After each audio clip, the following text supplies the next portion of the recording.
the self-tape. So how you can build a successful head tape, like technically talking, but also like from a performing point of view? I think self-tape is very much here to stay in regards to, it was something that obviously happened before the pandemic, but now it is there to kind of stay. So how that having a particular accent could actually become a tool for you, or could penalize you? That's great if you are good at accents and that works wonderfully. If it doesn't, then just embrace what you've got and your authentic accent and work with that. But if you do something that somehow have authenticity, I would say, the word, like in life, in everything, that's something authentic, somehow click. What the casting directors need from you is just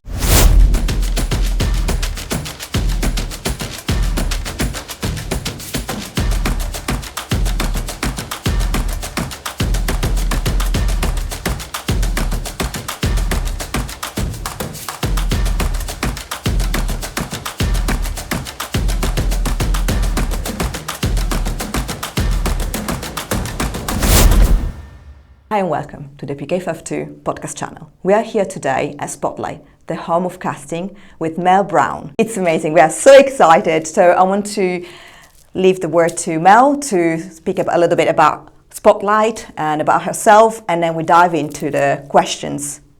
Amazing. So yeah, my name's Mel Brown, and I work for Spotlight, and my job title is Customer Success Manager, predominantly for performers, though my team look after all the different memberships here at Spotlight. So we look after casting directors, agents, and then we have obviously performers, graduates and young performers. So the team works together very much, kind of figuring out how things work, basically helping a lot with events, with content, but then also working a lot on kind of new releases, things that need to be improved, relationships within the industry, all those kind of things, which is really exciting. And I've been at Spotlight now, I think nearly 8 years, which is actually quite terrifying. But before that, I worked as a young performer agent. So that was predominantly with kids aged between, 16 and 25. And I worked predominantly with them at somewhere called the Young Actors Theatre in Islington. And then I moved to Spotlight and have been here ever since. Something that I should probably just say as well is that Talent Systems now owns Spotlight. I think that there's also a little bit of confusion around that. Just to say that Talent Systems is the kind of overall umbrella owner, but we have like 5 sister casting platforms. So you might have heard of a few of the others.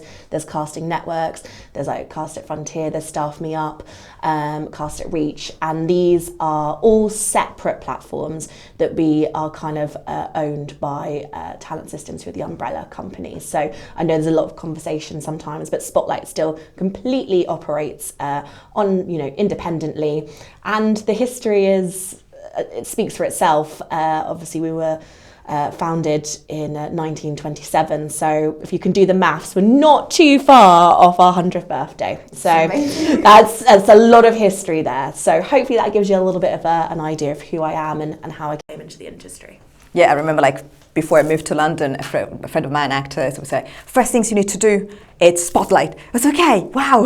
And so it's really an old institution. It's amazing, because you're taking care of 360 degrees of what it's like, it's the life of a performer. Yeah, I think that's the thing as well, is that there's so much history that's gone before, but also what has concerned me a little bit is, as you just said, you arrive and people in the industry, which is wonderful, go, you have to be on Spotlight, and people don't really know what it is, how we work. We still get questions around if we're an agency and things like that. So it's important that, we do things like this to clarify exactly what the role of Spotlight is within the industry. And also know that we're a very approachable company as well.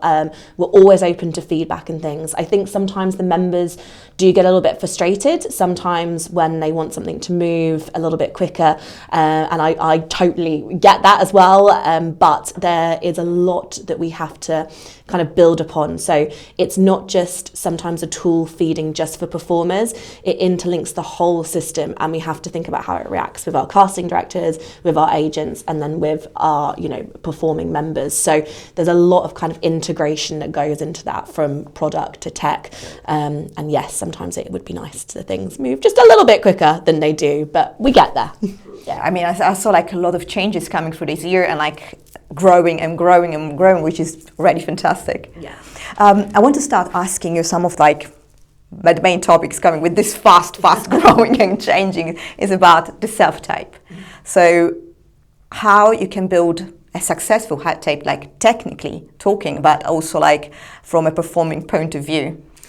I think self-tape is very much here to stay in regards to, it was something that obviously happened before the pandemic, but now it is there to kind of stay. And I think the main thing to kind of say is there's two different debates. I think actually there's been a recent article by Olivia Colman that's saying, you know, it's much better to be in the room and I prefer that. But that's an option that's not always given. So I think it's really important to, you know, be as one with a self-tape as you possibly can.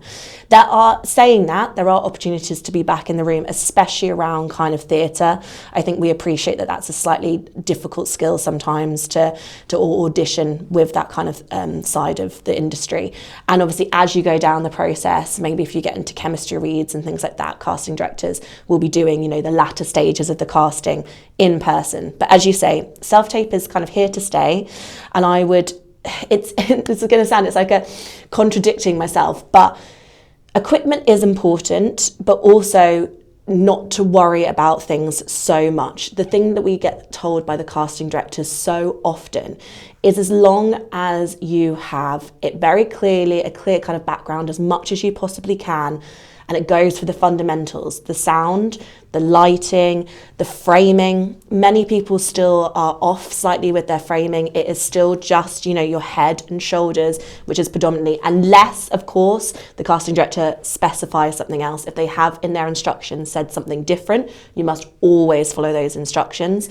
But it's more about, and again, cliche, it is about the performance.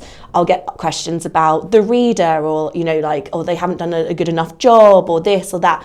Forget all of that. Casting directors are going to tune all of that out. All they're looking for is that performance and that, you know, bringing that character to life, whatever character you've been given. Don't worry about nods to costume or in terms of kind of, you know, making sure that you've got certain elements, if there's instructions within the script. Really don't worry about that. It's about the performance fundamentally. So when you are doing a self-tape, I think stress levels automatically rise when you get something. Although it's great, the email comes into your inbox and you feel that kind of, okay, this must be done right here, right now. So I always say to people, if you can, in your house, in your flat, wherever you are, just have a place where you can go to do your self-tape. So you know how to set it up, you know where everything is, get that all ready, get that all centered, and then go through the piece, you know, learning the lines. I think off book is as preferable as it can be, because sometimes it is impossible if you've got lots and lots of scenes, but just being off book means that you aren't just looking down or, you know, anything like that. You are actually reacting. And I think that's a really key thing in a self-tape, is sometimes it's not just the words that you are saying, it's the way that you are reacting to the other lines coming in. And again, it sounds very, very basic, but I do see people in their own heads. You can see them kind of already preempting the next, the next line or whatever that might be. In life, like we are now, you don't know what I'm going to say and I don't know what you're going to say. So you have that natural reaction. And I try and say to people, try and do that as much as possible. So when you haven't got a self-tape, practice. I know that's really off-putting. A lot of us don't like watching ourselves back on camera, but it's amazing even just from watching tapes back, the little nuances. Like I'm a very physical person, so I have my hands move and things like that. And the camera picks up everything. So you want to just really focus in on the slightest of movements can change a performance. So even if classes, you can't fundamentally afford maybe a screen acting class, there's many expensive things out there. There's still stuff that you can do to kind of like keep practicing the craft and all that kind of stuff. But basically going back to the self-tape, I would say, first and foremost, the setup of kind of lighting, sound and framing are the key things to really, really think about. then performance-wise, taking your time and really making sure that if it's not going away, if the take's just not really there, just stop and come back to it. Try not to rush it too much. Like if it's not working, it might be for another reason. You're hungry, you're tired, you need a bit of fresh air, do something else and then come back to it. I always think that that's sometimes, even with work, that's the best way to approach things. So that's a very long-winded answer, but hopefully that makes a little bit of sense. Yeah, it does. And I was thinking, like, when you prepare this audition, can you use like your physicality as something that characterize so making your own things be part of the character sometimes, and also sometimes use some prompt, like I don't know, let's say you have audition for be a psychologist. You might take a notepad. You might not see because the frame is on the table, but you use that movement to put yourself mentally in believing that you are actually there. Because I think that sometimes the toughest part is like you're reading the script and say you are in the middle of the woods, yeah, and you have a client in the middle of the woods, which is already something weird. And you're taking notes. I don't know, mixing the nature and psychology features in there. And it's like, okay, I'm sitting in my room with a white background and there's no trees. And I'm sitting and actually maybe they're withstanding, let's say something like it. And I need to fit that one in the sitting position and make it happen like it was something else, like in my imagination. Yeah, I think that's a really interesting point, is like the nod to a certain character, because you focus, I think, so quickly on the words sometimes of a self-tape that taking that step back and just thinking a little bit about the character, what mannerisms they might have, what mood they're in the scene, you know, those kind of fundamentals. I think sometimes you get a script and you're so immersed in those words that you don't take that original step back. Many of the time you will have maybe details of the character, a little bit of what they're asking. So maybe just take a little bit of, you know, a few 5-10 minutes just improvising, you know, just kind of seeing the flow and what that kind of character, what you feel, what could be their kind of traits and things like that, and then get into the script. You don't have to just launch straight into the script sometimes. You know, you can take that. That's what self-tape does give you. It gives that opportunity for you to be, in a sense, the director, the person who you know, takes the lead on, you know, how you want to do it. Because when you're in an in-person audition, you've got a time, you've learnt your words, you turn up, you do your scene, sometimes you might get redirected, and then that's it. So obviously you don't want to spend your whole day doing the self-tape, but you can remember the power, and I think this is something that I'm really passionate about this year for performers, is the power is with you. I see so many performers feel the imbalance of power in this industry, and don't get me wrong, there's a lot of things that need to be addressed, but with a self-tape, you are in control. You have the power, and remember that from the off. You are not answering to anyone. You can take your time with things if that's how you want to do it. And again, I think you made a really interesting point. As I said, it's about framing, but you can stand. If the character isn't really in a sitting position, if that's not how you feel the character would be, as long as the framing's correct, standing gives us so much more sometimes, because you've got your feet kind of really rooted into the ground and you can feel it from the bottom all the way up to the top, that presence of what that character would be. So sometimes I think even as a species, we naturally go to sit because it's like a comfort and that's how we do things. But I would say really think about posture in those self-tapes, because all you need is the framing of the head and shoulders. Doesn't matter exactly where you are in regards to physicality, but physicality can completely change a performance, not just physically, but energy-wise as well. And I think that's a really important thing to remember. Yeah, that's good, you know, like because like so many times you find yourself in that, you know, dilemma. And also another thing is like, because in that moment, like you said, you are the creator, so they give you the tools, but then with those tools, you just do whatever you want. So I believe like if you are feeling a different variation of the character, still following the line, maybe it could be useful to send two versions of it. Are you agree with that? I think it's difficult for those who are self-representing, because obviously you have to kind of choose that scene that you think is the one that most portrays that character and send it over. So you have to make that choice fundamentally yourself. But if you do have an agent, there is absolutely, the opportunity to send two tapes, two contrasting tapes to the agent to see if there's one or the other that they prefer. I think sometimes this is the thing that's also a difficulty for agents, is that they will be having a lot of self-tapes coming in, especially over a weekend when you've had a period of maybe the Thursday to have them submitted for the Monday, and then they spend a lot of the time, then submitting them to the casting director. So, yes, there is always the opportunity to send a couple of tapes to be looked at. And again, if you're self-representing, if you feel really passionately that you've done the scene two different ways, then yes, I would say that. Where I think sometimes frustration lies is you may have done a little slight difference of something, and that's not a big enough change. You've either got to have done, I've done this scene angry and passionate, and then I've also done it kind of like resentful and like withdrawn. Two contrasting things. If you've just altered something slightly, then really you need to choose which tape you feel best portrays and put that forward. But I know it's a kind of, again, a catch-22, but I would say try and not send too many, just because, especially with your agent, they will be going through quite a lot. So if you can make that decision prior, then that's great. But yeah, that is an opportunity as well to do that. So it's kind of like, what with your gut resonate to be like the strongest one? I think a lot of people say to me, this is a really interesting question of like, what makes me stand out in a self-tape? Now that is, if I had the answer to that, I would, not be working at Spotlight, be on a desert island with lots of money, because wow, like if I could give you the secret formula to a successful self-tape. And I think the thing that is really frustrating for many performers is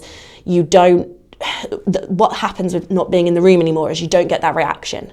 So when I'm sitting here with you now, the body language, the way we interact with each other, that you get a kind of feeling from that. Whereas when you send a self-tape out into the abyss, basically, you have no idea if it's being watched, what they thought of it, all those kind of things. And in the future, like Spotlight has got ideas of how we can improve that, of how, the conversation around yes, no, and feedback on all those kind of things. But I think as a performer, you do just have to make a judgment call there and then.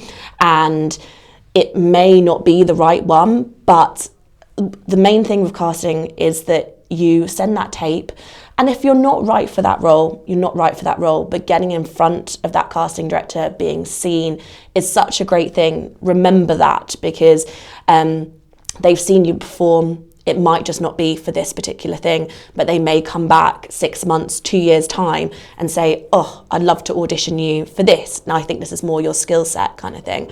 So remembering that even though the self-tape might not go further right here, right now, it's still that opportunity to showcase your skills to that casting director. And this is going to sound a bit weird as well. Just do what you want to do. Don't try and stand out. Just read the brief and interpret it your way, and then just go for it. The more you try and stand out, the more you try and do a nuance or kind of something different, that's not really, I think, what your first reaction. You're trying to stand out of everybody else's tape, and that's not necessarily what you want. You want to be portraying that character and what that script has asked you to the best of your abilities. So that's what my advice would be. Is, I know that's frustrating because you're like, well, how do I stand out? How does my tape get seen out of the other 50 self-tapes that are being seen? But actually being true to the character is or the description of what you've been given to work with, is what will make you stand out.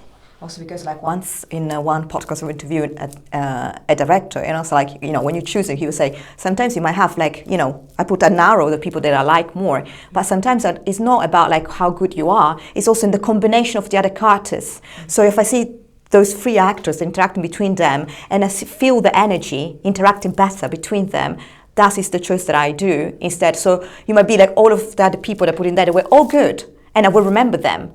But the choice is not just about how good you are, but also how it's in the combination of chemistry they can see between the characters. Yeah, that's exactly it. And I think that's also the frustrating thing for performers is that you may be doing one of your best performances, but as you say, these two other individuals just have that chemistry, and that's the way that they're going to go with that. There's no actual reason for not getting that job. It's just gone in a different direction because they prefer those two individuals, and that's so, you can't work off that. If someone gives you feedback and goes, you were a little bit too emphasizing a bit too much, or you didn't kind of really get to grips with this emotion, you can go, okay, that's something I can work from. But when it's just like, yeah, you were great, but we just went in another direction, it's like, okay, so there's nothing really to improve there. I've just got to keep going forward. And I think I admire the resilience of actors so much, because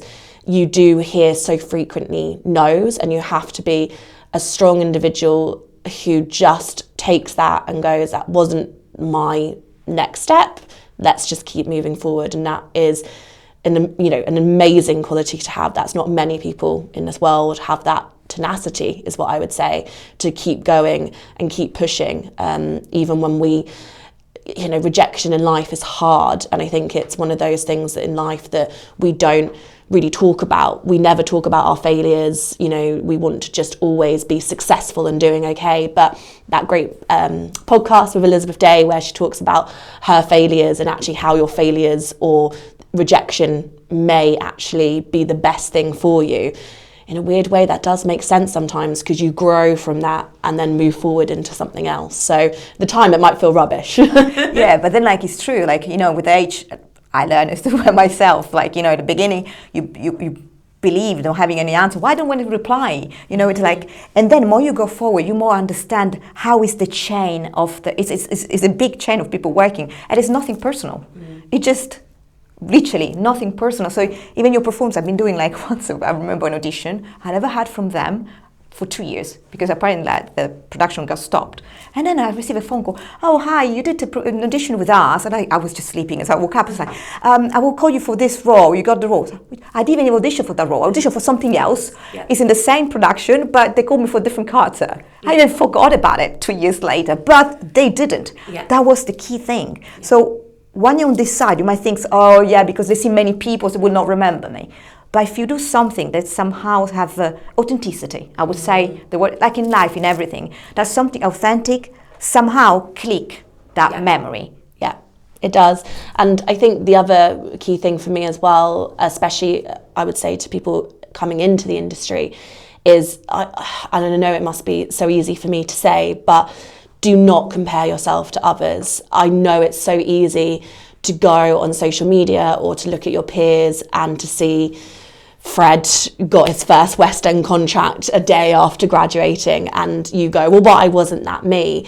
And it is that cliche thing of sometimes that moment for you might not just be now, it might be later down the line. And I also want people to feel like they can come in and out of this industry. I think there's a real stigma around sometimes, especially in performers' minds, that they think, if I leave, I can't come back. And that's absolutely not true. Especially the industry, they know that you may have children, you may have caring responsibilities. Let's be honest, you may just have to go and get a job to get a mortgage to deal with life itself. But that doesn't mean you then have to you can't ever come back. That just means that time, it wasn't, you had to prioritize something else. But now, whenever you feel like it, or, the time frame is right, you can come back into that. And I think that again is something when a lot of people will say to me, oh, I've had this gap on my CV, or I did, and I'm like, it honestly doesn't matter. Casting directors are looking for the right person for that role. And even if you've had a 10-year break and you're coming back in, that doesn't mean anything to them. You could have been doing anything. So I just want to always say to performers, if you need a break, if you need to stop, that's absolutely fine. You can come back whenever that time is right for you. Oh, that's amazing. I was just thinking about asking that when you already replied. I was going to say you something, because you organize a lot of workshops. I've been attending a few of them, and I found really useful, especially for foreigner ones. But the one, for instance, with casting director, I think it's a good moment where actually, because we're doing now a lot of self-tape, you got the time to prepare your scene and then ask questions and have a feedback to work on. And I think that's like, it's amazing because a lot of people going, oh yeah, I got a casting director so they can see me. That's the main thing. So we all did, myself as well. And I discovered in doing it, actually, that my main focus shift from being seen to take action, advantage of that one, to ask, to improve and grow. Yeah, I think there's a lot of, one of our differences between the UK and the US is that the US always seem to have training in their forefront of their minds. So when they're not maybe in work, training is still a fundamental. And I think sometimes in the UK, we kind of get out into the world of the business and then kind of maybe don't kind of refresh in terms of workshops and things like that. And I would say to people, there are always skills that you can be learning and kind of updating, you know, performance-wise. And that is also not just to say that you have to pay for classes. You can find communities, you know, other actors who have been doing some writing, so there's maybe some rehearsed readings.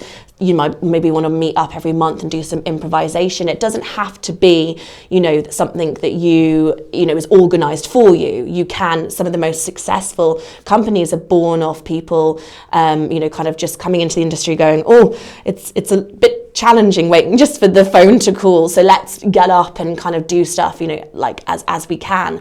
And I think when, you know, there are workshops out there with casting directors, and I think the way to approach them is like when people ask me about them is never really go for people that you've already been seen for, because you're already on their radar, is my personal opinion.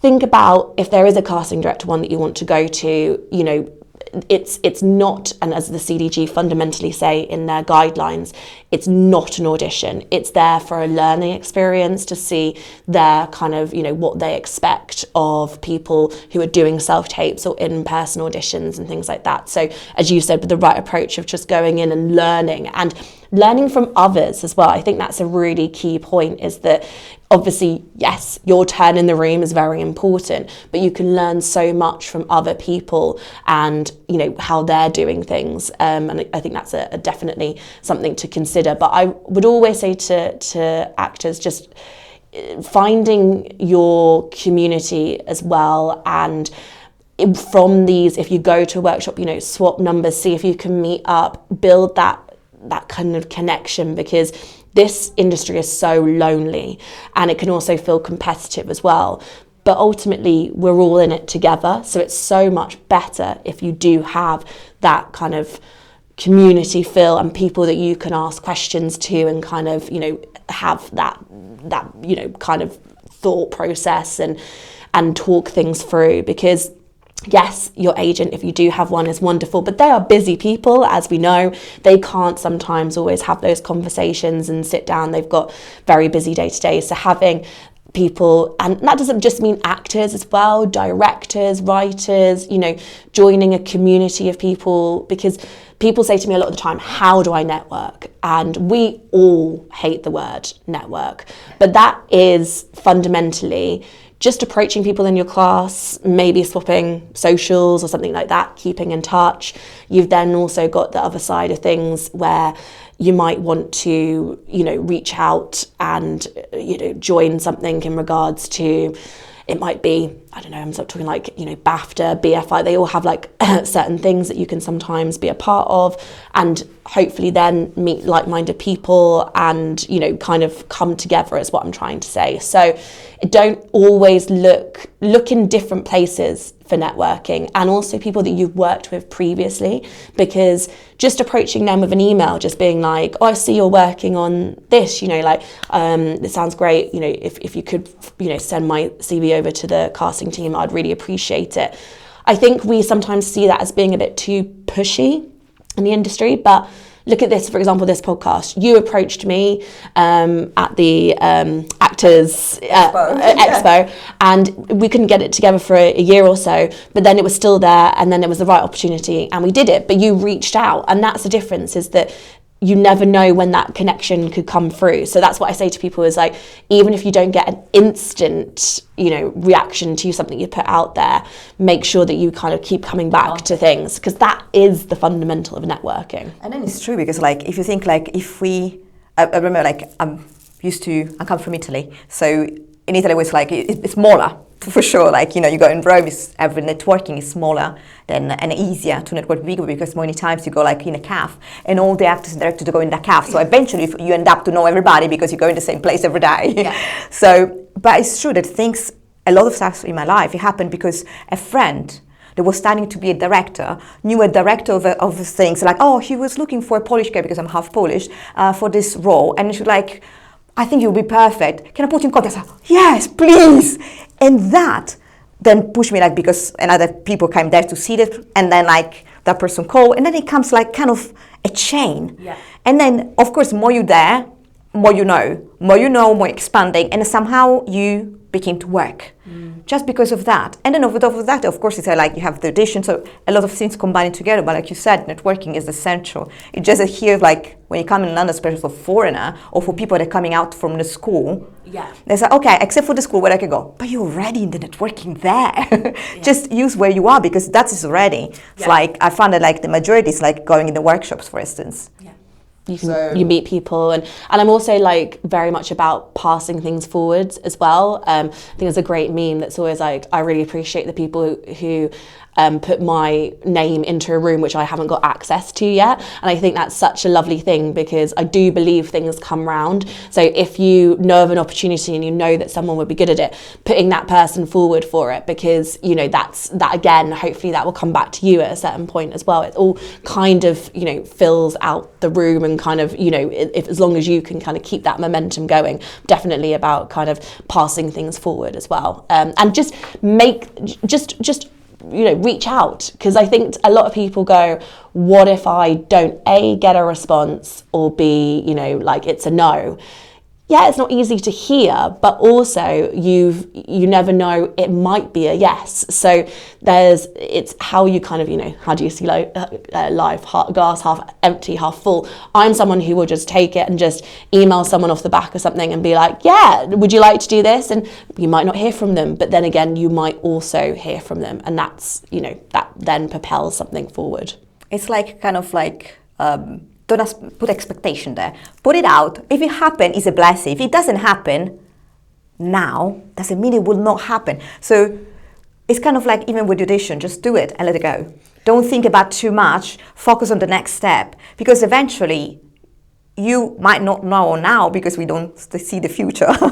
But the fact that you put yourself there, you put your energy, because I believe in law of attraction, makes the things rolling. And like you said, if you're not good for that, take your friend with it. To me, it happened like even to take my friends for the same role, even if we're similar. Because if I don't get it, my friends, so I'm still happy there's someone like, you know, and makes things rolling in a positive way. Yeah.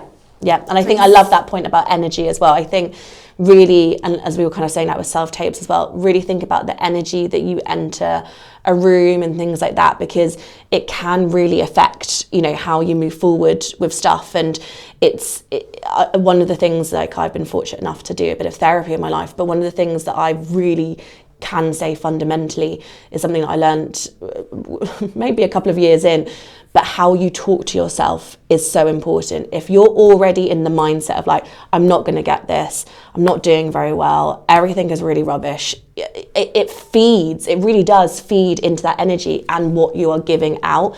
If you can try and just keep that positivity of like talking to yourself, the way that you talk to yourself, you would never say to friends sometimes. And that's something that really changed my mind, was when I thought about my inner thoughts, and I thought, I would never say that to my friends. Like, I would never be saying what I'm saying to me to someone else. And I think that is, you know, we're our own worst enemy, because we're looking around, we're thinking that everyone's looking at us, looking at our mistakes, looking at everything and embarrassment and all that kind of stuff. And it's like, everyone is getting on with their own lives and their own things. They don't have time to be worrying about your inner thought process. And I think that took me a long time to realise. And I was like, okay, yeah, no, it really is just genuinely what I think a lot of the time. And if you think, like, then when you hear like a lot of successful actors talking about their past, you thought, oh, really? They've been through as well? You know? I was thinking about Schwarzenegger, and like that was a very personal question, being a foreigner, but how the actually accent of a person could affect their career. You know, like Schwarzenegger in his speeches was like, I've been doing all this, like, you know, speech. I was going to the coach, which I did as well. And then he got this frustration and got not read out of it. Someone does, someone do not. And even if they put all the effort, because each of us is different, it's a sound which somebody might click faster or better than others. So how that having a particular accent could actually become a tool for you, or could penalize you, and what is the click that makes the difference? I think it actually goes back to what we were saying a little bit a while ago, was the authenticity of it. So your accent is what you are. So it may be that you are struggling with an English standard accent, an American accent, but you need to just embrace the accent that you have. A lot of what is kind of on Spotlight is English speaking projects. So they will be looking more towards the accent, so having someone with that kind of authentic accent. That might mean that some of the job roles are narrowed down, but it also means that what you are giving is also, what is there for you is very, hopefully going to be really right for you, because it's, focusing on the accent that you are strong at. And it doesn't mean that, sometimes if a role comes in, they might be open to the accent that you currently have and stuff. I think if you haven't got the accent fully there, that's okay. Just work with what you do have, because there's so much that we would be like going, oh, I really need to have this English accent, this American accent. I say, when you say English, like Southern, well spoken, or Northern. Do you know what? That's great if you are good at accents, and that works wonderfully. If it doesn't, then just embrace what you've got and your authentic accent and work with that, because you'll have roles that require that, and you'll also have roles that are open and ambiguous, and that will also work for them as well. So I would say be very truthful about your accent work on your Spotlight profile. I think there's a great meme which shows an actor who listed numerous accents, and they'll get asked to do one in an audition. So I always say you've got native, so make sure you put any kind of native accent or language. Language is missed off all the time on profiles. I think people just think it's a given that it's English, but obviously we do have a lot of other different languages and different actors from all over the world, but make sure you do put that in there, fill out that one, because that's a really searched by feature for casting directors. And then make sure you have your native accent and language, and then anything else is in regards to accents or languages is highly skilled, but make sure that what you put on there is something that you would be happy to audition with. If you're working on things, don't worry, leave it off. It's better to just have what you have and can work with, rather than kind of blurring the edges, and actually you go in and it's not up to standard. You'd rather just be authentically you than trying to kind of like fudge the edges a little bit and be like, no, actually I haven't really got the strongest of that accent yet, but this is me, can I do it in my accent kind of thing. I get to that one once. I have to actually one of the Spotlight organized workshop for the accent for the foreign, and it's like, oh yeah, that's it, that's amazing, because for me it's like, I asked my coach, how do I sound? And she said, hybrid. There is no function hybrid, where I can put hybrid.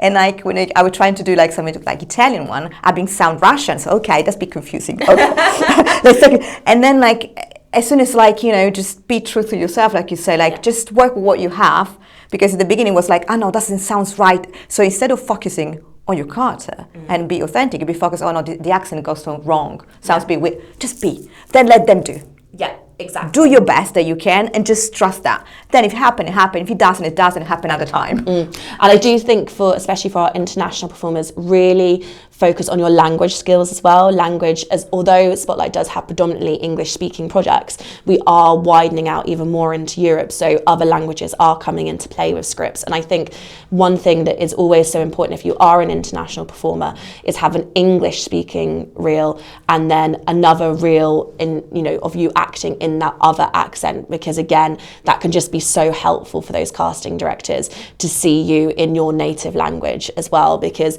it just gives them an idea of what you're capable of. So utilize that and make sure that if you do have a language skill, that you have got yourself performing in that language, subtitled preferably, like just so we can follow the scene. But again, that just helps, to kind of show, that's to be able to speak other languages is just an incredible skill. So, showcase yourself, utilize it, definitely. So just like create to show it, put it and upload separately with the right naming, because another thing that's important. And label it. I mean, I know you'll read all the Spotlight articles that say label, but it's amazing how English speaking showreel, Italian speaking show, just really define so quickly for the casting director exactly what they want to look at. So they're on your profile and they're a bit confused about what's this, what's that. You just want to always look at your Spotlight profile as you don't know yourself. So you're going into it and going, am I showcasing everything in my ability on that profile? And if so, that's great. That's what the casting director will see. That's why we've got the About Me section. So a lot of people go, oh, what is this section? It sounds a bit ambiguous. What should I put there? And it's really just a place for you to just talk a little bit about yourself. Like if there's any skills you want to highlight, if you've got certain working visas, passports, all those kind of things, then you pop that information in there. It's giving them a little taste of who you are. And I think that's a really nice part to it, is that you can utilize that and kind of just have a little bit of description, and it gives the casting director an idea of who you are, because essentially they are looking, they're people. They want to know who people are. They are interested in life stories and how you got to be where you are, because you're portraying in the acting stories, and that kind of, as we were saying, I think the word of the day is authentic, and they love to kind of hear your background, what you've done, those kind of things. And so somehow maybe help them also to know you. If they know you better, when they have some role that could be for that person, they will remember and say, oh, maybe I can contact that person for that audition, because that could be the right one. Yeah, exactly. And I think that's something to remember, as I think we've said a number of times today, is even if it's not right now, it could be in the future. So, and the other tip I always say with profiles is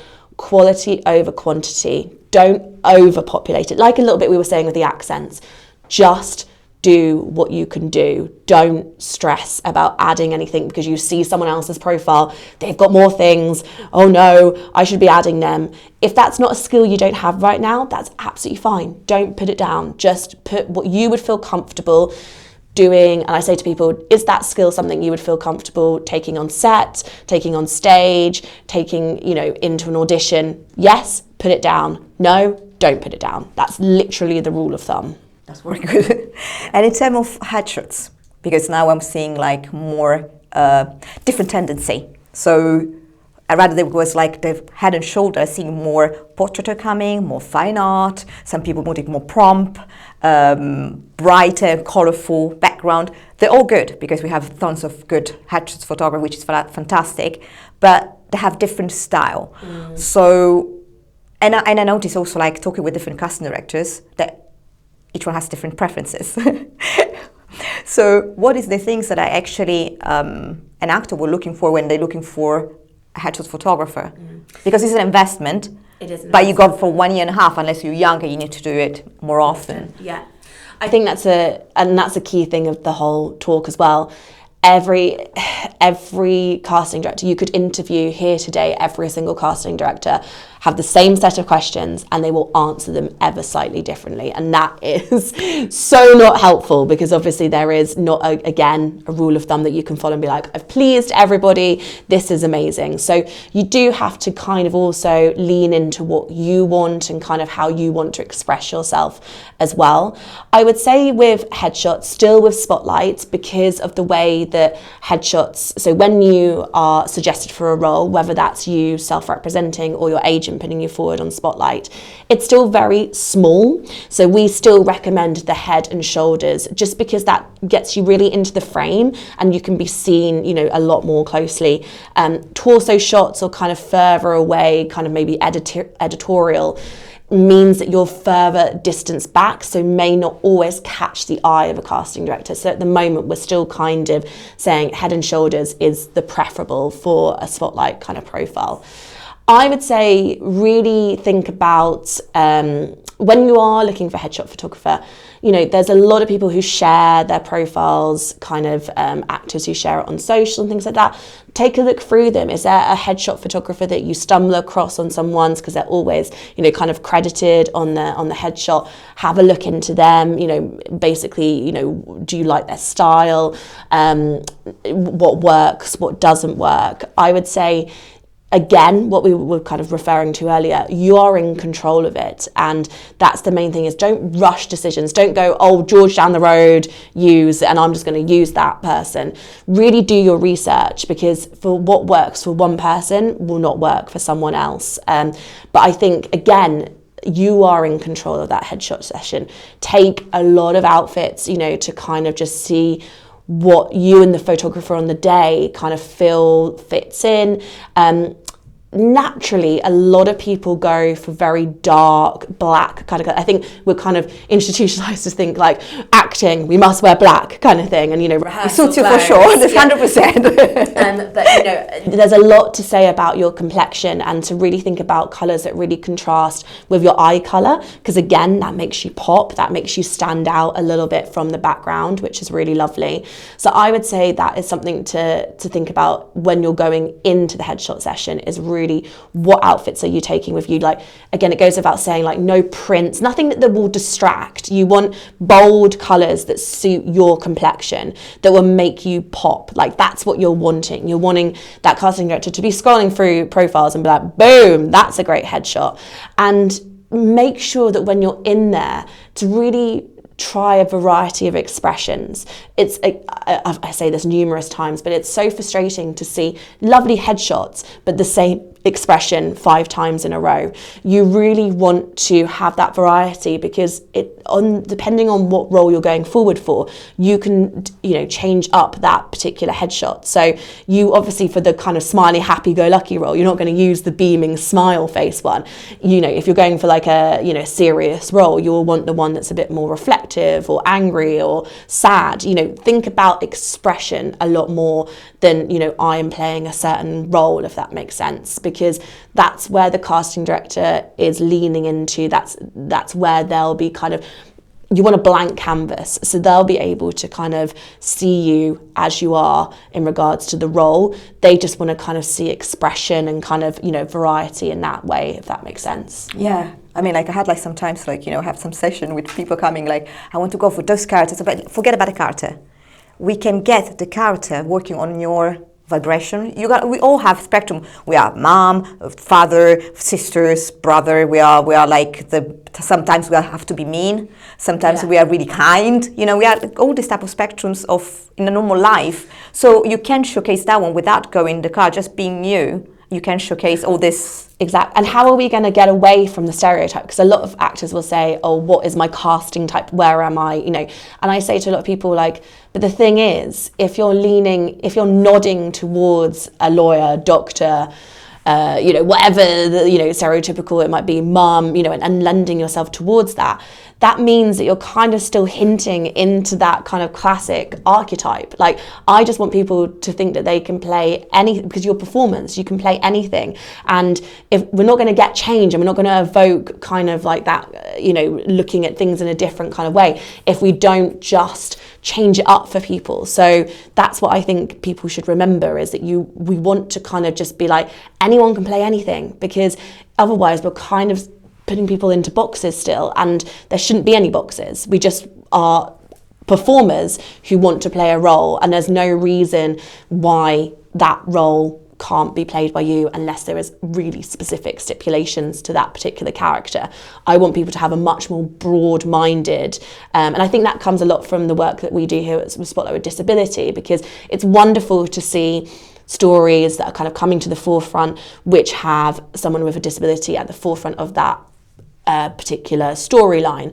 But that doesn't mean that people with disabilities can't be the other role. It doesn't mean that they have to have a really particular storyline about that disability. They can be the mother, they can be, you know, the neighbour, the shopkeeper. That's how you kind of get into that, is that, you know, you're kind of just being open to who you cast and like what you can play. And I think that's something that we all have to kind of collectively work on. Also, because if you think like even in real life, we might look away, but the energy that we put it out make us give that impression of us rather than another one. And as soon as we shift that energy, because the day we're angry, we look completely different type of person. Yeah. So it's like you said, it's a bit weird putting yourself in a box. And it was a beautiful interview of the actor from Game of Thrones. He said, like, I don't want to play the word. I want to be, you know, something different. And he did it because he believed it. He didn't put himself in a box of a stereotype. Yeah. And that's beautiful. I think like it's something that like everyone should like as example. Exactly, and that is it, isn't it? It's like kind of what we were saying also about the self-belief, that if you believe that you can play anything, like we've got with performers as storytellers, you are going to be given maybe real life characters or mythical things that we've never experienced, we don't understand. So you want to be able to just be able to throw yourself into anything like that and not actually have to consider or worry about what, you know, it could be. It's just open to your interpretation. Let's think about like the actors who just graduated. So of course they don't have any credits. How is the best way for them to build up some credits? I think fundamentally it depends obviously if there are specific roles that you have played while training, you can do a little nod to them, a handful of them, just to kind of give an idea of like, you know, the credits that you have done. But just to know that, you know, you are in that position and everyone's in that position. So don't feel like it's just you. I would say then really focusing on your material that you've presented in regards to video and audio on your profile is really important, because if you get the casting director to your page, you want to kind of showcase exactly what you're able to do. So making sure that you do have some footage up there. We say sometimes, especially when you're coming out, maybe two contrasting scenes. So you've got one more that's more drama, serious, that kind of stuff. And then you've got a one that's kind of, you know, potentially more comedy side of things as well, which is, you know, again, something to really consider of having that contrast. I would say in regards to the credits, you will build that over time. Be quite open to what you're going for.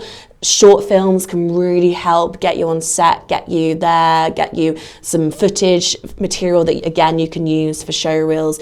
But everyone is starting out from the beginning, but that's why you've got to kind of showcase yourself in the audio and video section, showing what you can do, so that person then takes the opportunity on you from those footage, you know, to request a self-tape or an in-person audition.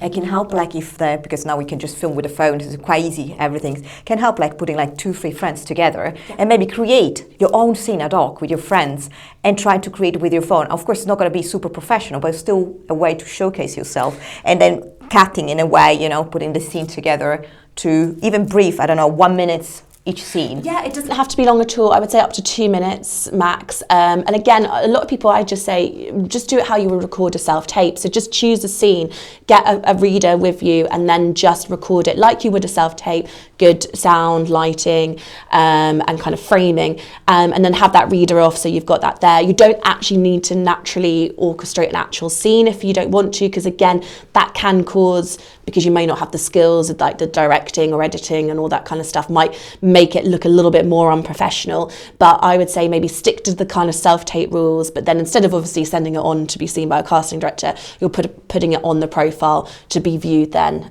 by you know. And we've actually just released an article quite recently around like, if you don't have that professional footage right now, what you can do as an interim with media while you are, you know, waiting for that first professional credit.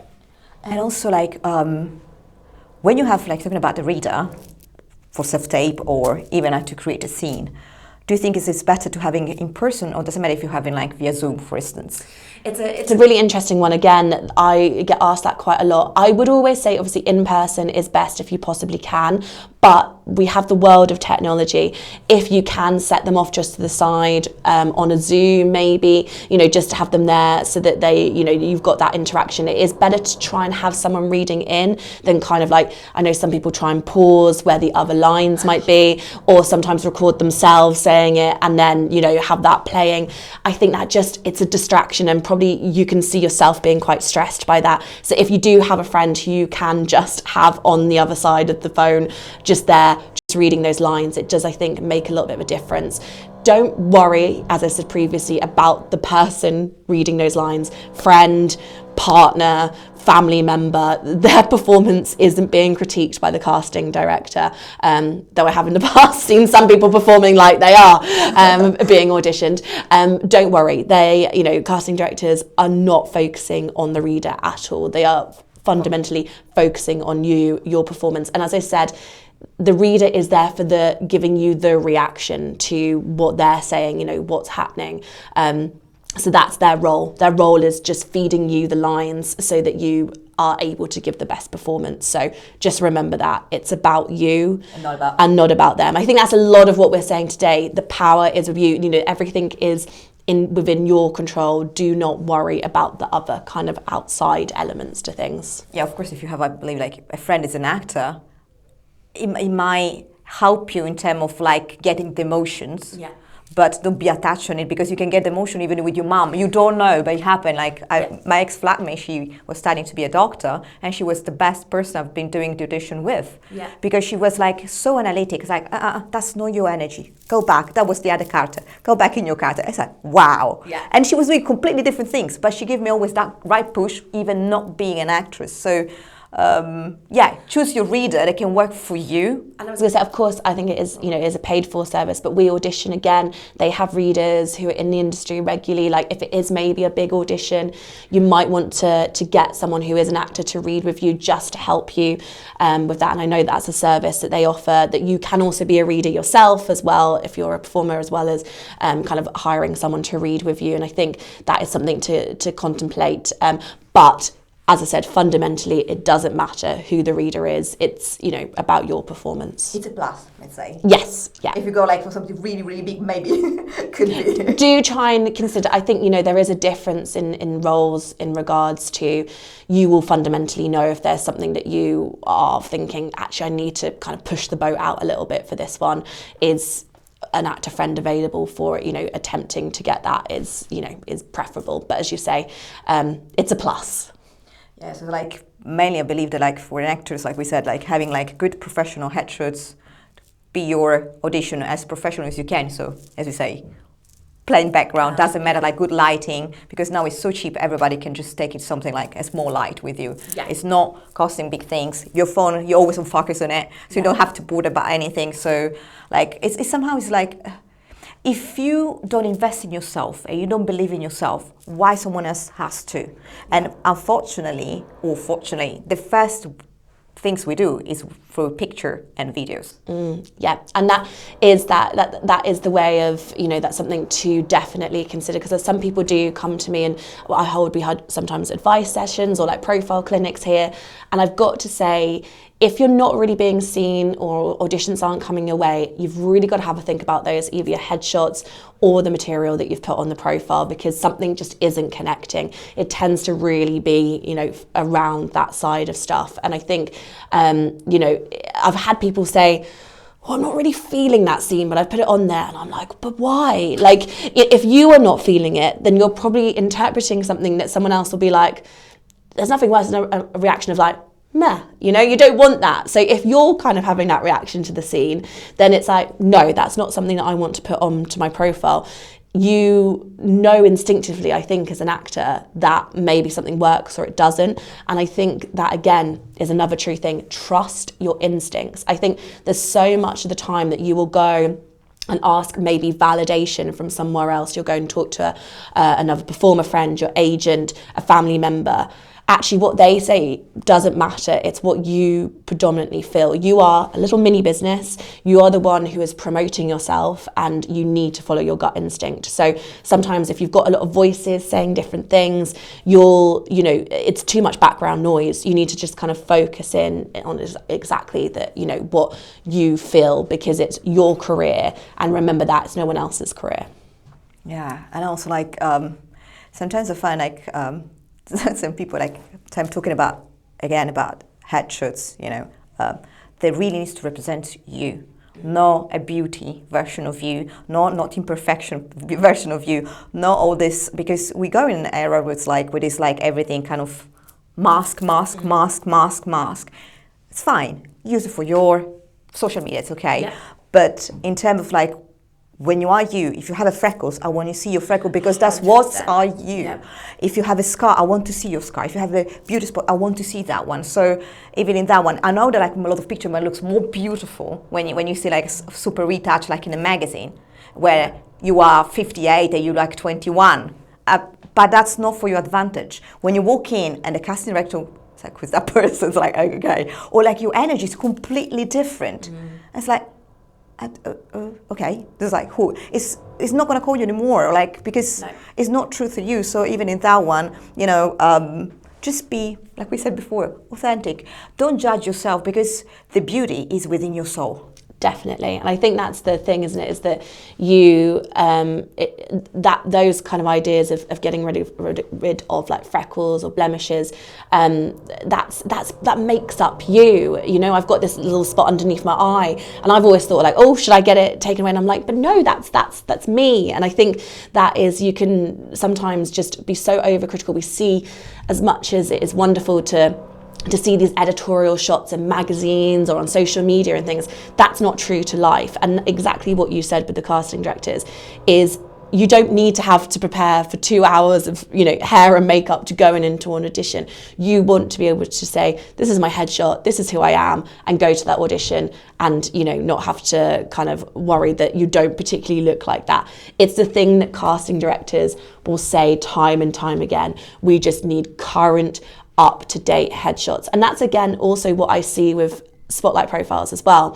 So that sometimes people will choose a couple of headshots from their last session, but then a couple from a couple of times before, and then maybe one from 5 years ago. And it's when you look at it, you go, but who's gonna appear on the screen, or who's gonna appear in that audition? You need to just have the most current ones there that are you, and that's it. You don't need to say, I looked a bit more youthful in that one, 5 years ago. Of course you did, it was 5 years ago. You need to be, this is who I am right now, and that's where I'm at. But then when I can understand from that perspective, because sometimes I used to color my hair very often, now a bit less, but so I was just put a little bit of the previous one with the blonde hair and a little bit with the other color of hair. And it's no, but which color you have now when you walk in? Yeah. If you did in the 6 months, maybe you look the same. So put the other one when you have that color, and put this one when you have you just put it in your folder. Just put the one, because it's true, it's confusing. They say, but you are this, I may not call you because I don't know who you are. Yeah.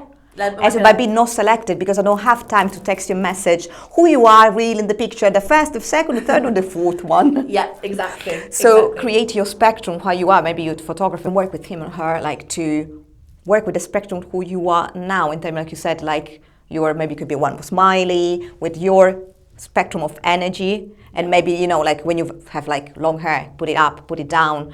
They give you already that different age. Yeah, it does. If you have glasses, some with, without, if you wear contact lenses, for example, you can do both with and without the glasses. Yeah. Don't put the glasses if you don't wear the glasses. Exactly. Because just to get that variation, because it doesn't make any sense to you. Yeah. Remember, you're kind of a neutral basis, which costume, hair, makeup, they're going to create you into those characters. We've all seen the when we look at a production and think, wow, look at their costume, hair, makeup on that particular actor. They will, that's their talent, that's their skill. They will work with that. What the casting directors need from you is just who you are right now and what you look like. And that's it.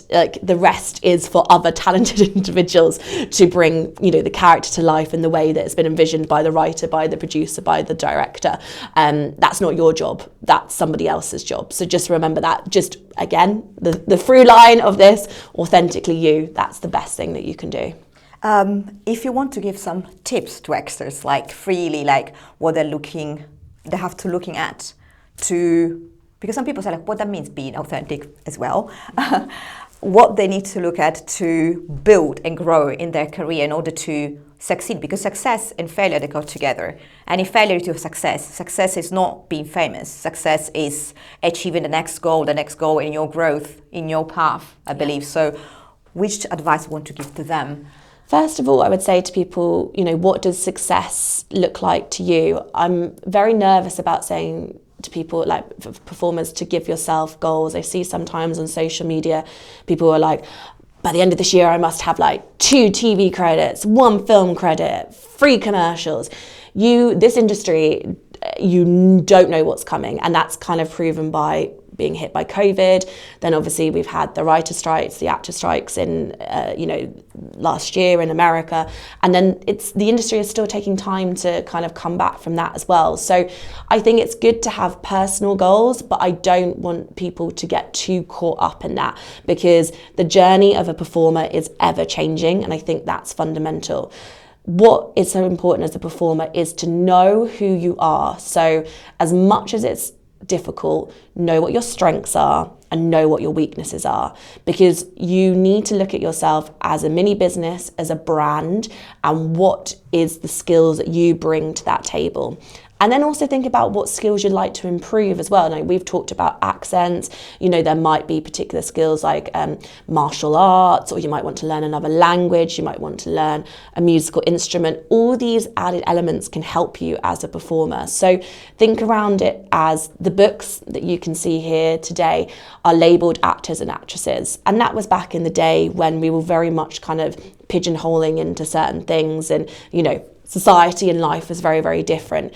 The reason that you are labelled as performers on Spotlight is because you are multi-talented, and you need to express that through your Spotlight profile. So there might be the voice acting side of things, you might be into presenting, you might do writing, you might have a podcast, whatever it might be, you might be an influencer. You've got different strands to you, and I think it's important to kind of embrace all of that. So what I would say to you is, as a performer, really think about who you are, the skills that you have, things that you'd like to improve, and that's where I think the work needs to go into. You don't need to set goals or anything like that in regards to credits or those kind of successes.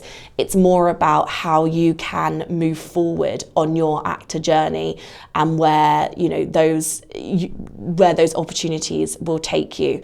Networking is fundamentally key, so keeping a spreadsheet of not only all the casting directors that you audition for and things like that, also kind of the people that you meet on set. If you are lucky enough to work, make sure that you keep those connections. Who is the director, producer, AD, who was like there on set, because who knows what they're going to go and work on next. So making sure you compile a little black book of the industry of connections, again, is also really, really helpful. But I think the main thing for performers is to know that this journey is unique to you, and there is no need to compare in any way, shape or form. You are really well advised to maybe think about continuing training. That doesn't mean you have to go regularly every week. Maybe again, choosing a particular practitioner that you've never studied, maybe a particular accent or whatever it might be that you haven't worked on before in other areas, and taking that as a study on the side. It's all about you growing as an individual, and then just walking along that path of the industry and seeing where that takes you. Because I think that is the main thing, is that you can get swallowed up by this industry. It can be, you feel like a very little fish in a very big pond. And the main thing is that if you don't have that belief, then it's harder to get other people into your tribe to kind of like propel the momentum forward for you. So the work has to come within, and then as you expand, that's essentially like how you can move forward with it. And it goes, again, as it goes without saying, it's the important side of the Spotlight profile of having things up to date, regularly checking things, making sure everything is as up to date as you possibly can be. There are lots of benefits to Spotlight as well. There's so many things in your account that you're offered discounts. We've recently done a membership assistance program, which is for kind of health and well-being. There's regular events. There's so many things that you can get from Spotlight. Yeah, so like a lot of free ones as well. Yeah, so it's like don't just think of it as a place to find jobs or where casting directors come to search. Obviously, that is a very fundamental point of it, but there is so much more to it as well. So I would say really deep dive into your Spotlight profile. What can you get from it? Look at all those bits that are kind of extra, because they are ways that again can keep you in touch. And there's other stuff coming as well. We are ever growing platform. So just make sure that you just regularly check in and kind of like keep an eye on things. But the journey is yours and yours alone. It's exciting. Yes, there's going to be days that are not so great, and there's going to be days that are wonderful and the best you've ever had. But the main thing is that you are just, as we've said before, true to yourself. And if you are putting yourself out there and being true to you, that is fundamentally where everything kind of comes from, because you've got nothing to kind of come back at you. You're just being you, and that's the best thing, and that's what makes you you. And I also would say, never forget, take it professionally, take it seriously, but don't forget to enjoy it. Don't forget, the reason why you're doing what you're doing. Yeah. There's being happy in it. So don't always stress. Yeah. Thank you so much for having us here for this beautiful interview. If you like this episode and you want to see more of those, please feel free to share, press the like button, and don't forget to subscribe. Yeah, I said it right. Thank you so much. So see you in the next episode. Thank you so much, Mel, Thank you. Bye. Bye.